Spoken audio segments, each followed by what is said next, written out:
大家都估唔到我哋會俾 S 級㗎，就係呢超級好食啊！大家嚟到沖繩或者係本島一定要試嘅。你嚟到沖繩就係要去 cafe 咯。係如果你唔去 cafe 嘅話，就唔好嚟沖繩。大家唔好期望咁大咯，咁就唔會咁大落差咯。重點係和牛漢堡。因為咧，如果你喺香港要食一個同樣級數嘅漢堡包嘅咧，其實可能要200-400蚊。但呢一度嚟講，其實大概100蚊到。Hello，我係 Coco 李永。Hello，我係 Cyrus。我哋而家咧成日接待客人，咁客人咧就問我哋嚟到沖繩應該食啲乜嘢，唔應該食啲乜嘢。咁我哋咧今日就特登拍一集啦，同大家介紹下咧嚟沖繩邊啲嘢真係值得食嘅，同埋邊啲嘢咧，我覺得啊慳翻個 quota 嘅。係咁，我哋就會分幾個等級啦，就係 S 級啦、A、B、C、D。咁 D 咧就係最唔值得推介。咁當然啦，呢個就係我哋自己個人意見嘅，咁大家就可以參考一下。每個人嘅口味都唔同啊！呢度我哋先要備註翻先。咁嚟講，其實我哋第一樣講嘅就係沖繩麵啦。係。咁沖繩麵叫咗沖繩麵嘅話咧，咁當然係代表沖繩嘅食物啦。咁呢一樣嘢老實講，我第一次嚟沖繩嘅時候咧，我係覺得唔好食嘅。因為我哋嗰陣時咧係特登揾咗間其實都幾出名嘅老店嚟㗎，咁咧去到嘅時候都排咗起碼半個鐘以上，但係嗰陣時食完呢個感覺就係冇乜特別咯，係唔會食第二次咁樣咯。真係嚟到沖繩住之後，真係食咗啲好食嘅沖繩麵之後，我先對沖繩麵呢樣嘢改觀。而咧呢一度嘅香港人咧，其實真係有啲人唔中意食沖繩麵嘅。我一開始都係嘅，但係我嚟到之後咧，因為咁啱喺我哋屋企以前住嘅附近咧有一間好好食嘅，我就即刻愛上咗，所以我直接俾，其實對於我嚟講，沖繩麵 S 級嘅。對我嚟講，我諗應該係中等咯，可能 B 或者 C 度啦。原來 C 咁低。B 咁又冇 C 咁低 B 啦。但係我覺得啊，係真係一定要揀嘅，即係你唔好話人哋去嗰間咧，你就去嗰間。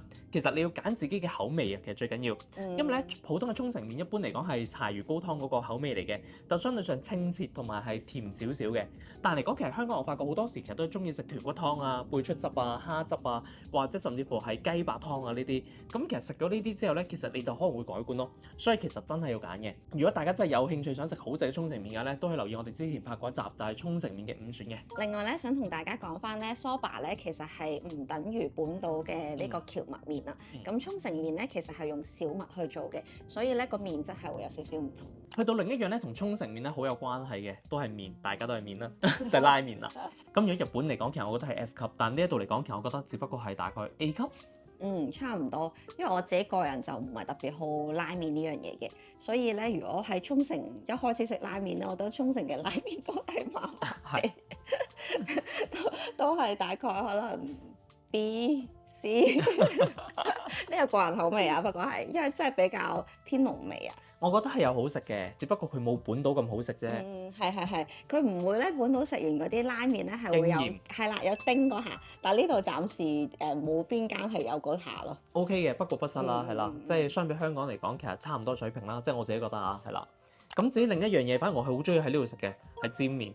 我煎麵好食，我覺得煎麵個排位係高過拉麵嘅。煎麵我反而會俾 S 到 A 級嘅。因為煎麵嚟講，其實好多間其實我都覺得好食嘅，但只不過拉麵係冇特別突出，但煎麵嚟講係好食嘅。所以如果大家嚟到嘅話咧，都可以留意咗我哋 Facebook 嘅 page，我成日都介紹煎麵嘅。咁我哋下一個咧就係一定大家嚟到日本一定會食㗎啦，就係燒肉。燒肉啊！燒肉當然係 S 級啦。係啦，燒肉係 S 級啦。咁當然大家可能嚟到沖繩會諗起石垣牛啊，跟住之後仲有數唔到啦已經你。識穿咗添。管部牛啊，伊江牛啊。冇你咁熟啊啲牛。其實我諗你講得石垣牛，你下一個會講咩牛咧？仲有山城牛，係啦。咁呢啲都係即係附近產嘅一啲牛啦，所以就會比較新鮮咯。石垣牛係算最出名嘅。其實好多間咧，其實都用石垣牛嘅，即係好似琉球之牛啊，或者係呢個金城啊，呢啲其實都係用石垣牛嘅。所以其實石垣牛嚟講，其實屬於係比較靚嘅一個即係和牛嘅品種咯。燒肉嚟講咧，就真係睇兩個分類嘅，一個就係真係精品燒肉咯，高級燒肉。閒閒地人均應該大概1萬yen到噶啦。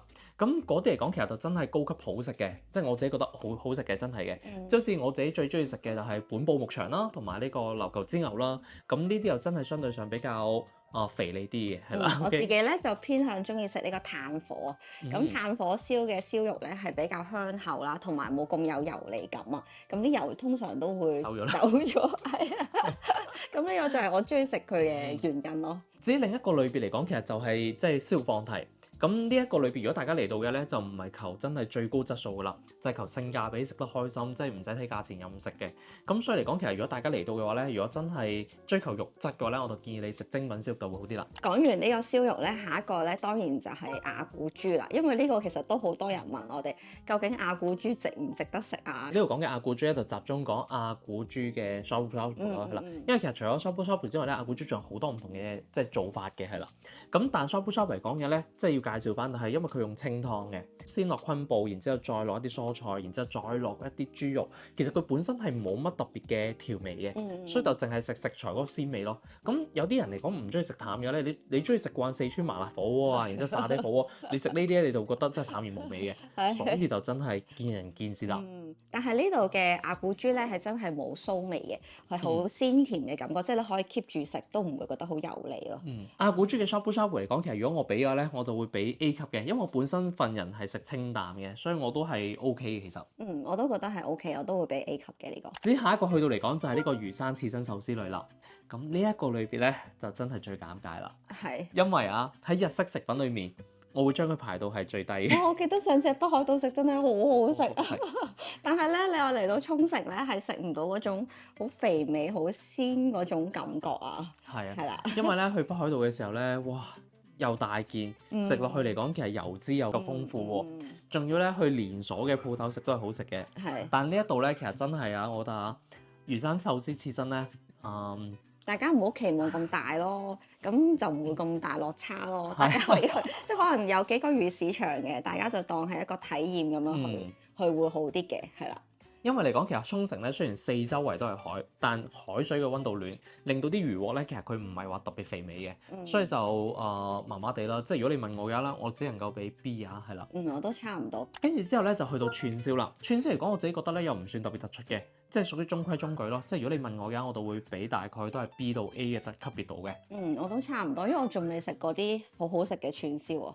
你下次記得帶我去。你上次去食冇帶我去啊？我上次食嗰間係 OK 嘅，嗰間係幾好食嘅，係啦。但係佢又未去到即係我覺得驚豔嘅感覺嚟嘅，或者可能我對串燒其實都係冇乜特別嘅偏好，所以就未去到覺得好好食咯。因為我記得之前咧係試過去福岡嗰度食過間串燒嘅，咁嗰間咧唔係嗰個走地雞，無端燒，然之後跌咗個雞髀落去，然之後執翻上嚟俾我哋喎。係呢個好經典啊！呢個唔係講呢個，係另一間串燒嘅。嗰間咧就係我哋朋友 book 嘅，嗰間其實都幾好食，因為佢有多啲唔同嘅款式啊，即係譬如有唔同嘅內臟啊，或者係佢嘅燒法有啲唔同啊，醬汁唔同啊。但係沖繩嗰啲就真係比較中規中矩，可能我哋暫時未食過一間好好食嘅串燒。之後就去到居酒屋啦。居酒屋嚟講嘅咧，我哋自己咧真係冇乜偏好嘅，因為一來居酒屋飲酒多啦，但我哋自己唔飲酒，加上有小朋友嘅咧，夜晚其實又唔係咁好嘅食飯嘅一個地方嚟嘅。我覺得只係D 到 C 左右嘅水平嚟嘅，係啦。但係居酒屋咧，我覺得係遊客嚟係需要體驗嘅一樣嘢嚟嘅，因為佢好多時都會有啲三線琴嘅表演啊，咁呢個係幾好氣氛嘅。通常咧居酒屋咧就會食呢個苦瓜炒豆腐啦，跟住同埋呢個海葡萄啦，呢啲都係比較有沖繩特色嘅料理，就可以喺居酒屋度食到。你話好唔好食咧？其實我哋而家嚟咗幾年之後咧，就唔係話太大興趣，但我覺得第一次嚟係可以試嘅。係嚟試係 OK 嘅，係啦。而且咧，通常出名嗰啲嘅居酒屋咧，講真啦，評語都係麻麻地嘅。呢個都係，即係可能喺市區嗰啲咧，如果遊客特別係好多遊客去咧，大家就要小心啊。咁我哋就唔開名講邊一間啦。其實咧有啲居酒好好食嘅，但係咧嗰啲係比較地道。而且通常位都好少。係啊。喺我哋屋企附近都有間居酒，我覺得好食嘅。但係其實佢都真係好少位，得10個位鬆啲嘅啫。其實。係啊。所以其實一般遊客其實都唔係咁識咯。至於另一個方面咧，係大家估唔到係咁好食嘅，就係美式食品啦。點解咧？因為沖繩有好多美軍喺度駐守啊，嗯所以咧為咗滿足呢班美軍嘅肚咧，咁沖繩嘅美式食品咧其實係好出眾，而且我覺得係好抵食。即係講真啊，我覺得美式嘅食品咧係一啲都不遜於呢個日式嘅食品嘅。其中最具代表性嘅，我自己亦都最中意嘅就係 burger。係啊，呢度嘅 burger 咧係真係超抵超好食，因為佢好多時咧都係用和牛漢堡啊，重點係和牛漢堡。因為咧，如果你喺香港要食一個同樣級數嘅漢堡包嘅咧，其實可能要200-400蚊。但呢一度嚟講，其實大概100蚊到就已經 OK 啦。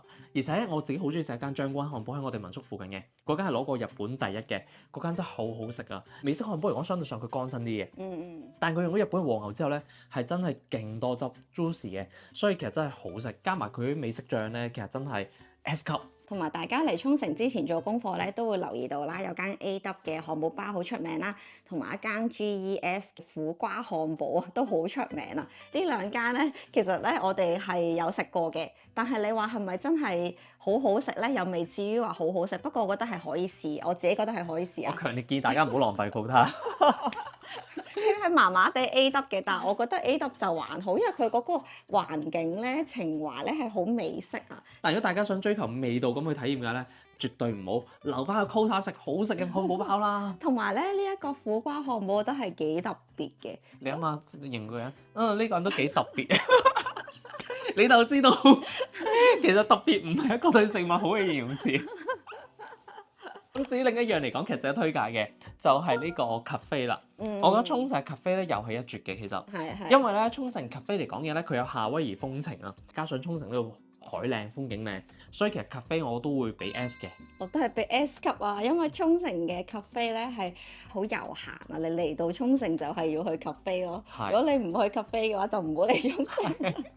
因為我覺得應該兩個唔同感覺嚟嘅，即係可能你去東京嘅 cafe，你喺鬧市之中尋求一個寧靜嘅空間。係啦。但係沖繩嚟講嘅咧，你喺一個寧靜嘅空間裏面尋求一個咧，再寧靜嘅空間。就一個係，所以其實我覺得係個 feel 係唔同嘅。大家嚟一定要感受下。我哋成日都推介，所以我哋都拍咗 cafe 5選嘅，大家都睇下。推翻之前啲片出嚟，我哋今集係。即係同人哋都係西式啦，就係呢個牛扒啦。嗯。牛扒嚟講咧，呢樣嘢就真係見仁見智啊！我覺得處於尷尬嘅地位嘅。因為咧，其實台灣人嘅口味同香港人嘅口味咧，其實真係唔同嘅。台灣人比較追求嘅就係性價比要高嘅，然之後佢哋對嗰個味道嚟講未去到追求到好極致嘅。但香港人一般嚟講，其實就真係對味道比較要求高啲，反而唔係咁睇價錢嘅，所以就形成兩個派系咯。咁 Steak 88嚟講嘅咧，就真係屬於走呢個廉價性價比高嘅路線嚟嘅。咁所以其實佢質素係咪特別好咧？我唔覺得佢特別好啊。我覺得大家可以慳翻嘅。沖繩嚟講，其實佢作為一個日本地方咧，佢有個特別嘅地方嘅，就係佢牛扒咧最主要有3個來源，一係就日本本土國產牛啦，但偏貴嘅；一係就美國牛啦，一係咧就澳洲紐西蘭牛。但我話俾你聽咧，澳洲紐西蘭牛咧係最平嘅，亦都係食落去嚟講，其實佢個肉質係比較韌，同埋係有少少酥味嘅。所以我自己係從來都唔食澳洲牛嘅，係啦。咁所以嚟講，其實 Steak 88咧，就大部分都係澳洲牛嚟嘅。如果你嚟到嘅時候，你係食 Steak 88嘅咧，我覺得真係嘥 quota嘅。咁而且有好多出名嘅牛扒店，我哋嘅香港人朋友食完之後咧，都係麻麻地嘅，係啦。但係反而台灣嘅客人咧食完之後覺得 OK 喎，所以呢一個就真係一個尷尬嘅分水嶺啦。如果你問我自己嘅話咧，我覺得牛扒喺我心目中喺呢度嚟講大概係 A 到 B 啦，係啦。咁但係未去到特別突出嘅，除非佢真係用石垣牛、用國產牛，咁級數嚟講就明顯地會高好多嘅。推介大家咧去超市買和牛啦。如果酒店或者民宿有得煮咧，咁就會變 S 級㗎啦。係。一個咧應該大家都估唔到，我哋會俾 S 級㗎，就係呢個印度薄餅啊，超級好食啊！大家嚟到沖繩或者係本島一定要試嘅。係啊，因為咧，其實呢一度咧有好多南亞裔啊，即係印度啊，或者係巴基斯坦啊，咁所以嚟講，其實佢咧即係好多廚師喺度整咧，咁我覺得真係意想唔到，其實真係咁好食嘅。其實我哋上次去嗰一間咧，就係佢入邊已經係有個烤爐啊，佢係即刻咧好新鮮咁樣搓麵粉啊，跟住之後搭落去嗰度，哇，超級好食，仲要咁大塊㗎，又大塊，然之後佢加埋個咖喱咧係好食嘅。係啊，仲要好平，先至係千零 yen 咁樣啦。咁同埋佢配埋個咖喱咧係超級超級好食啊！另外一樣咧，其實同薄餅印度薄餅有少少相似嘅，但係沖繩嘅窯燒 pizza。哦，係啊係啊，漏咗講添，呢個我都覺得好食嘅，呢個我都會俾 S 或者 A 嘅。係我都會。如果我唔排到佢最高，咁我至少我都俾 A 佢嘅。我會俾 S 佢嘅呢個，嗯因為呢度嘅手搖 pizza 咧，佢都係好薄咁叉完麵粉之後咧，佢就會上面鋪少少餡啦，就直接攞入去個窯爐嗰度燒啦。咁通常嗰啲窯爐咧，因為沖繩咧係比較出名呢一個陶瓷啊，係啦，咁所以咧佢個爐咧通常都係自己整嘅。咁整完之後咧就擺佢燒，所以就特別新鮮，特別好食咯。容許我插一個話題啊，幫一間小店做宣傳啊，呢個唔係廣告嚟嘅，係因為咧，除咗呢個印度薄餅之外咧，其實仲有越南法包啊，哦，係唯獨是真係有一間係真係好好食，我覺得仲好食過香港嘅，係真係超好食。我個 friend 咧好笑，佢嚟咗3次，自從我哋第一次買過俾佢食之後咧，佢次次都要食，然之後咧仲要有一次嚟咧係諗住食2次啊，係因為佢個法包真係好脆，然之後因為佢嗰個亦都係一個越南師傅嚟嘅，咁所以嚟講其實質素好高，呢個係順帶提一提佢嘅。咁我哋再介紹埋咧第一啲沖繩會食嘅特色食品啦。第一樣嘢嚟講其實就係 taco rice 塔可飯，咁呢個嚟講其實源於呢個墨西哥傳過去美國然之後再傳過嚟沖繩嘅。由呢個塔可餅咧嚟到沖繩之後變咗塔可飯啦。咁呢個嚟講我自己會俾 A。我覺得係幾開胃嘅，因為其實佢嗰個醬汁其實有少少番茄味啊，然之後加沙律菜，然之後再加咗一啲就係芝士嗰啲，其實食落去其實幾香口嘅。你食下嚟講，其實會越食越多咯。你個女好中意食㗎，我記得佢啱啱嚟沖繩嘅時候咧，次次去食都係食呢一個，即係 food court 咧有得揀嘅話，佢通常都係揀 takeaway 咯。咁下一個咧就係當然就係呢個沖繩嘅飯團啦。咁佢飯團有咩特別咧？通常咧就係有一塊午餐肉啦，同埋有個好厚嘅蛋啦，佢都有。B 睇佢入邊係咩餡咯，即係如果你係就咁午餐肉加蛋咧就還好嘅，但係如果佢加埋一啲可能炸蝦啊、有啲醬啊、海葡萄啊多啲嘅話咧就好食啲。跟住另一個咧就係蝦蝦飯，蝦蝦飯嘅話其實我第一次食咧係覺得唔錯嘅，可能會 A 至 B 咁樣啦，但係咧。嗰間都要排隊排好耐，如果排好耐我就未必會再食。就係古語你蝦蝦飯。係啦係啦係啦。其實 OK 嘅，我都會俾到 A 級佢嘅。但係嚟講其實就真係要揀咯，唔係間蝦飯都好食嘅。咁古語你嗰間我覺得係最 standard 嘅，其實 OK 幾好食嘅。至於我哋最後一樣嘢講嘅就係雪糕煲燒啦。呢個咧，大家嚟沖繩嘅時候一定會聽到，一定要食嘅煲燒雪糕啦。咁點解呢個煲燒咁出名咧？就係因為咧，佢1948年嘅時候喺呢個美軍基地度出現啦，就係想慰藉一班美軍，之後咧先慢慢普及俾大眾。咁所以其實佢都好耐歷史㗎啦。我覺得食呢個煲燒雪糕其實都係食一種情懷咯。你話係咪真係特別好驚豔嘅雪糕咧？又未至於嘅，但係佢又真係好多唔同嘅口味可以揀，譬如可能最出名嘅海鹽雪糕啊、紫薯啊。我自己覺得可以試，但係雪糕嚟講佢又唔算話係好好食咯，我自己覺得。如果大家旅程上冇時間唔緊要，可以咧臨走嘅時候喺機場入去等候嘅時候，係啦，國際線入邊咧其實係有間煲燒嘅，咁就可以最後衝刺嘅時候食個雪糕啦。呢個便利店都買到。係啊，佢最好就係夠方便咯，即係你。其實喺度度都買到。係，但係有啲口味係冇嘅，即係特別口味，譬如好似波子汽水啊，或者係一啲特別嘅顏色啊，嗰個就未必有咯。咁我哋啱啱咧都講咗好多咧，係嚟沖繩必食或者可以 skip 嘅一啲嘢食啦。咁呢啲咧都係我哋自己心目中嘅排名，唔知大家嘅排名又係點樣咧？歡迎啲留言話俾我哋聽啦。備註重申一次，呢個我哋個人口味啫。OK，好，咁我哋今集暫時就到呢度為止啦。咁我哋下集再見啦。咁如果中意我哋 channel，記得 like、comment、share 同埋 subscribe 我哋 YouTube channel 啦，仲有我哋 Facebook 同埋 Instagram。我哋今集到呢度為止啦，拜拜。